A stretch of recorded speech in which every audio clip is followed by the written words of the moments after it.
Hey everybody, how's it going? Today, I like to discuss a little something that, you know, I think is overlooked by a lot of people. In here, in the scriptures, how were they then? See, people think, oh, biblical times. That's back in biblical times.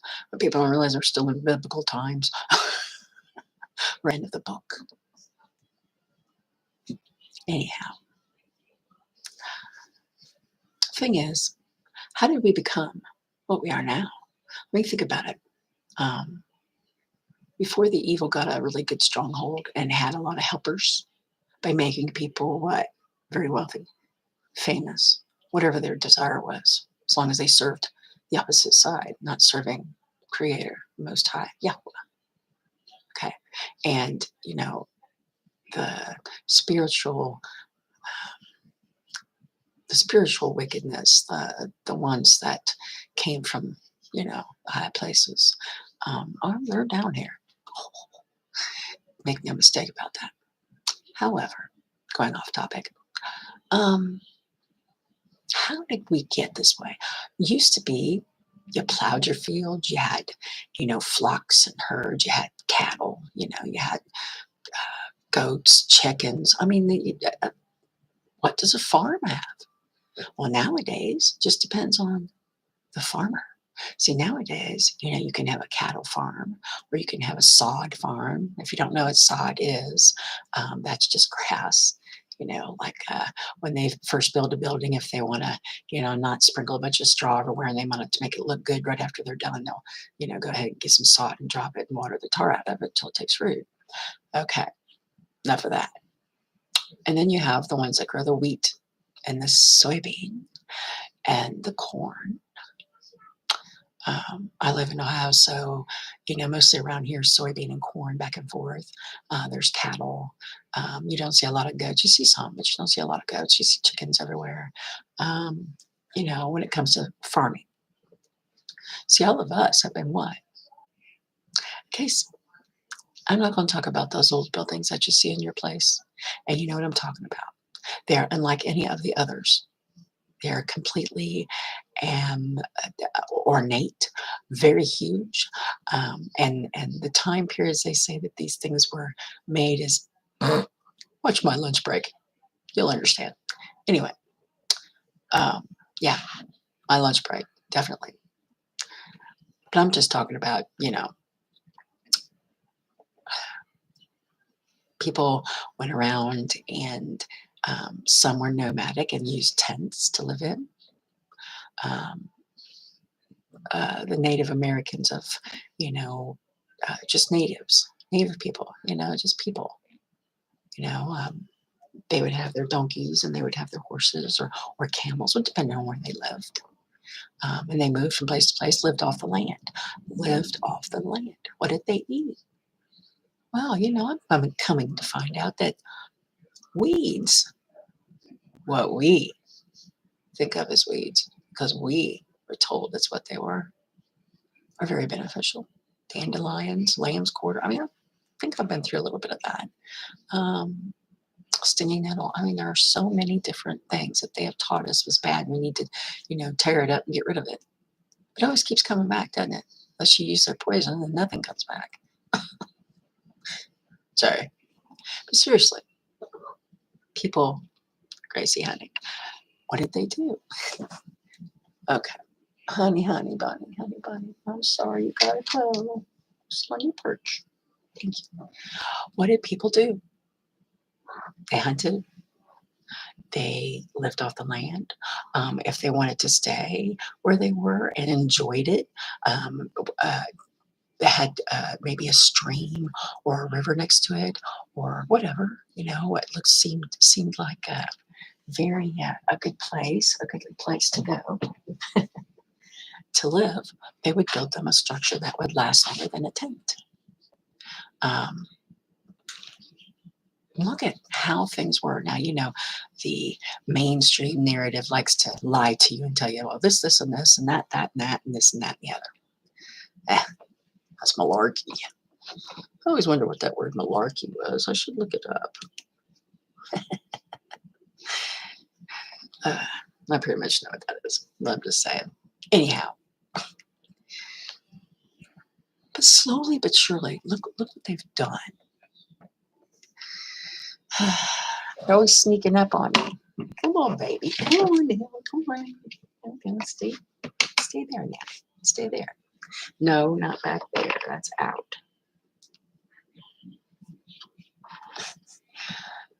Kitties, kitties, kitties. All right. Sorry about that. Small fuzzy interruptions. Anyway, what have they done? I mean, they have taken what was, which is a wonderful way to live. I always thought that would be a good way to live.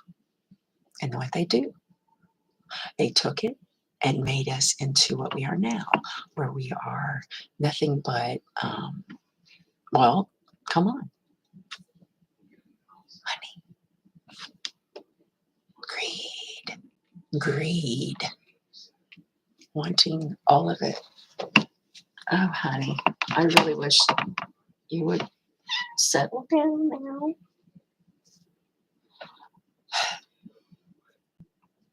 Anywho, by the scriptures, let's examine this. Okay, I have a wonderful.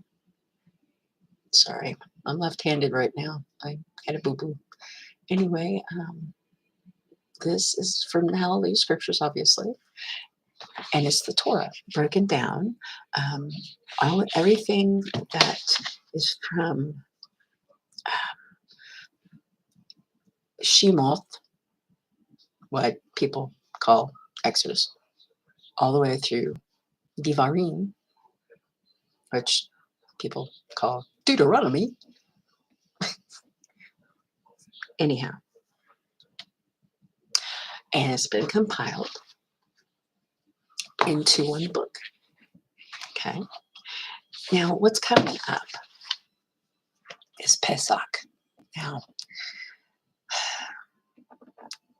this calendar thing also ties into the way we're living now. I mean, think about this. They took away the way we were, right? Everyone, and they made us into people who had to work for them to make some scrappage in order to buy and sell. Okay. Buying and selling.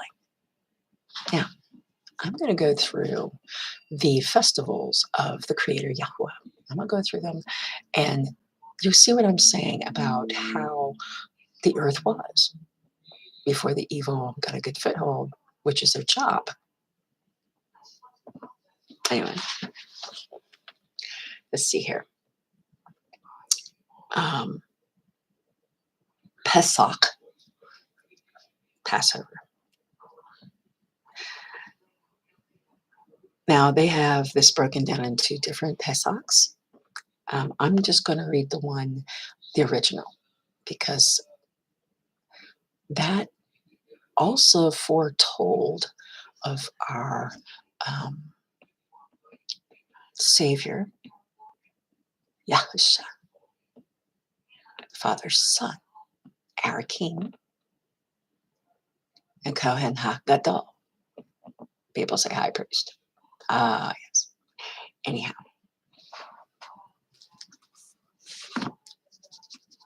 itchy nose. Bear with me. Okay, on the 10th day of this month, each one of them is to take for himself a lamb according to the house of his father, a lamb for a household. Okay, well, this isn't the original. Grace, thank you. She's going to go have a nap.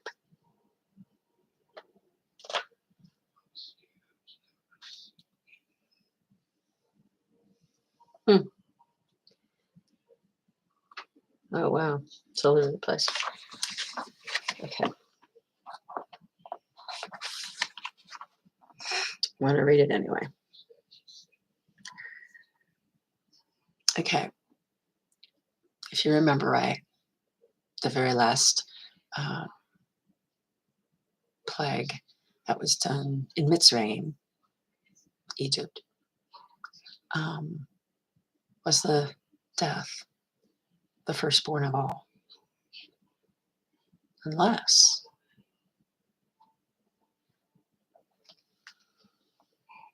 you put the lamb's blood on either side of the door and over the top to protect you from the spirit of death. That was part of it. And the other part was it had to be burned in fire. I'm just going to go ahead and read this. If the household is too small for the lamb, let him and his neighbor next to his house take it according to the number of the beings. According to each man's need, you make your count for the lamb. Let the lamb be a perfect one, a year-old male. Let's stop there, shall we? Now, unless you happen to know someone who raises them, unless you can actually get the story of how it's raised, how are you going to know anything? We have to go to the store and buy. Take it from the sheep or from the goats. You shall keep it until the 14th day of the same month. What month is he talking about? What month is it? Then all the assembly of the congregation of Yasharel shall kill it between the evenings and shall take some of the blood and put it on the 2 doorposts and on the lintel of the houses where they eat it. And they shall eat the flesh on that night, roasted in fire. Okay. With unleavened bread, with bitter herbs, shall they eat it. Do not eat it raw, nor boiled at all with water, but roast it in fire. Its head with its legs and its inward parts, and do not leave of it until morning. And what remains of it until morning you are to burn with fire. And this is how you eat it. Your loins girded, your sandals on your feet, your staff in your hand, and you shall eat it in haste. It is Pesach of Yahweh. And I shall pass through the land of Mitzrayim on that night, and shall smite all the firstborn in the land of Mitzrayim, both man and beast, and on the mighty ones, on all the mighty ones of Mitzrayim, I shall execute judgment. I am Yahweh. And blood shall be a sign for you on the houses where you are.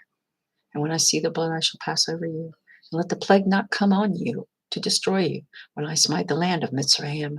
And this day shall become to you a remembrance, and you shall observe it as a festival to Yahweh throughout your generations. Observe it as a festival, an everlasting law.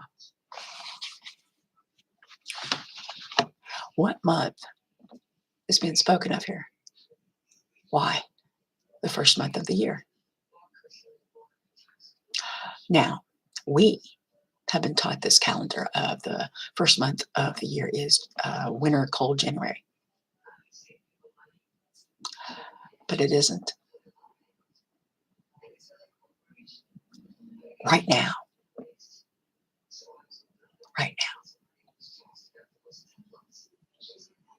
We are in. Close. Actually, we're in the 12th month right now. And shortly, 14 days before, say, what would that be? I do believe it is the 10th of April, what we know as April. On that evening is when the start of the very first month begins. In the spring. Spring. Pesach is 14 days after the very first day of the very first month.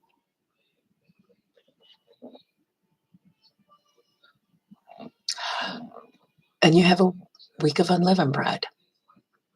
I do believe there's what is called first fruits in there, which is the first of their harvests. I believe wheat and barley or I think barley's first. Barley's first. Anyway, yeah, I think barley's first, and then I think wheat comes after, which would be probably Shavuot. I'll have to look. Um, Anywho, so you have to eat unleavened bread, and if you don't know what leaven is, yeasty stuff. Okay, yeah, eat flatbread or tortillas, something without yeast, something that doesn't make anything rise. Easy enough. And there are tons of recipes out there. Just watch some of them because they do have yeast in them, and don't go there. When it comes to this particular festival, this is the very first one. And in it, do you not see what is his son called? What is Yahusha, the lamb that was led to the slaughter? Think about that. So in that time, and that what Yahweh made them do to keep their firstborn alive was a prophecy. Well, when it comes to Yahweh, it's a sure thing. It is a sure thing. But speaking of the salvation of all, through him who was made flesh.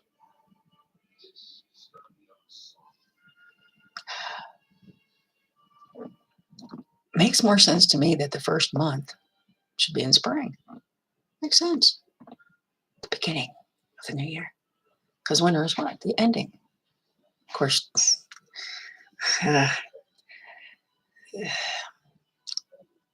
evil side, they like the winter thing. Well, that's with Saturnalia. Right now, what today's the Ishtar day, whatever. I mean, they're backwards. I mean, if you really get down deep, and you split it all up, okay, and you can never really get right down to the very extra core, except for one thing. The truth. Do not let this take you by any surprise. What did Aleister Crowley tell his minions or whatever? Do the opposite. Opposite. You see what I'm getting at? They have taken what was every one of Yahweh's feast. Okay, like Shavuot, they call that Pentecost. I don't know why, but I think that one is the wheat harvest. And you go further. Usually between September and October, there is the Feast of Trumpets called Yom Teruah. That day is a celebration of the Creator. That day is His day. That is the day to be glad and joyous in Him. Blow the shofar. And then you have a week of what is called Sukkot. They call it tabernacles, which has to do with when they came out of Mitzrayim and they built temporary structures because they had to move here. Their tents work. Tents a good thing too. And they lived in that for, what that is a week. It's a week-long festival, again, to Yahweh, praising Him, having food, feasting, having family, all that. And there's sometimes, I think it's before Tabernacles, sorry. It goes Yom Teruah, Yom Kippur. Yom Kippur is a day of atonement. That is a day that it says that you mourn and you, that is a day that's you fast, you afflict yourself, not smacking yourself around, but thinking on how you are. If you're wanting to change and you want to walk the ancient path, well, that's a good day to do it. And I do believe the Tabernacles, Sukkot, is afterward. Those are His days. There are what? 7. If you look at the opposite there, what do they have? Well, every single month except August has something in it. Something. They celebrate. Whatever. I'm not counting all the extra crap they throw in there. Crap it is. Like birthdays. Yeah, don't celebrate that. It's bad.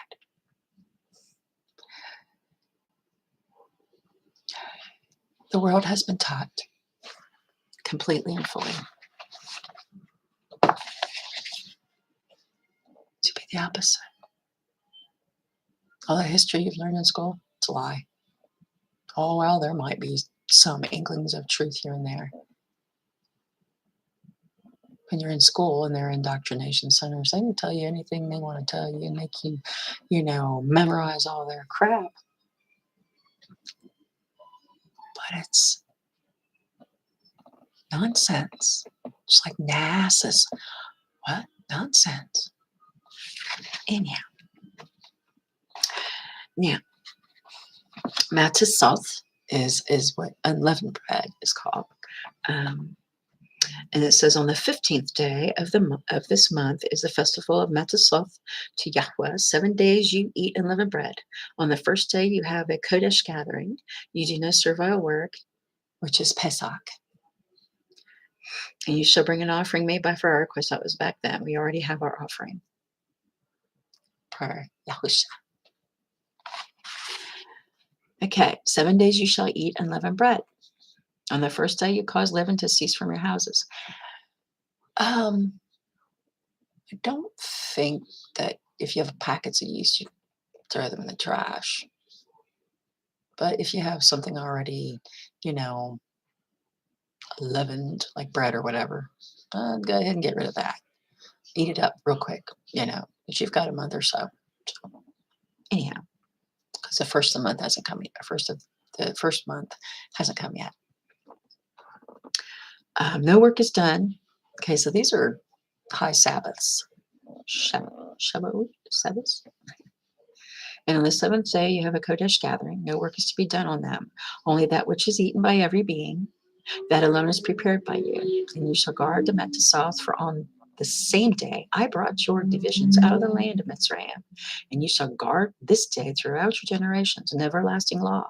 On the 14th day of the month, in the evening, you shall eat unleavened bread until the 21st day of the month in the evening. For 7 days no leaven is to be found in your houses.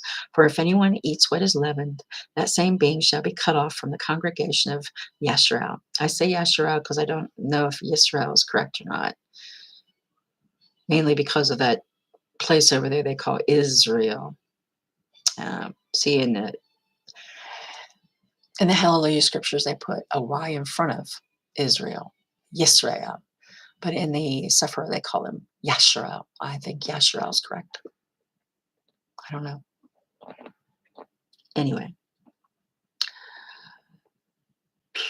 For if anyone eats what is leavened, that same being shall be cut off from the congregation of Yasharal, whether sojourner or native of the land. Sojourner or native of the land. Do you get that? Did you catch that? Did you hear that? See, these aren't for just the Jews. No such thing as a Jew. Not just for his people. Yasharal. Okay. Yahudim. It wasn't just for them. Sojourner with them. One Torah for all. Anyhow.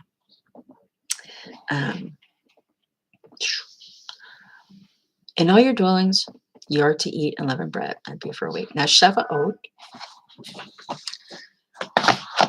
Well, I gotta go. Somebody's yelling at me.